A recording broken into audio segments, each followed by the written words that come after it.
Ang Diyos hindi mo lang kasama kapag may breakthrough. At ang Diyos hindi mo lang kasama kapag may challenges. Kahit sa gitna ng mountaintop at valley low, nandun si Lord. Kasama mo ang Diyos pag na-promote ka.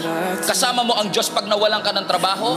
Pero yung araw-araw kang pumapasok sa trabaho, kasama mo pa rin ang Panginoon. Hindi lang natin na-appreciate kasi yun ang ordinary. Marami sa atin nagsisimba para magpasalamat. Grabe ginawa ng Diyos. At marami ring nagsisimba para may matinding gawin ang Diyos. Pero minsan nakakalimutan nating ipagpasalamat yung araw-araw sinusustain niya tayo. Yung araw-araw may trabaho tayo. Yung araw-araw may nakakain tayo. Yung paglakad po natin kasama si Jesus, kasama din po sa pagpapala ng Diyos at presensya ng Diyos, yung mga simple at ordinaryong parte ng ating buhay. Yung mga average and typical. Yung simpleng-simpleng pagsikat ng araw, kasama mo ang Panginoon. Yung simpleng-simpleng paghinga mo, every second, kasama mo ang ating Panginoon.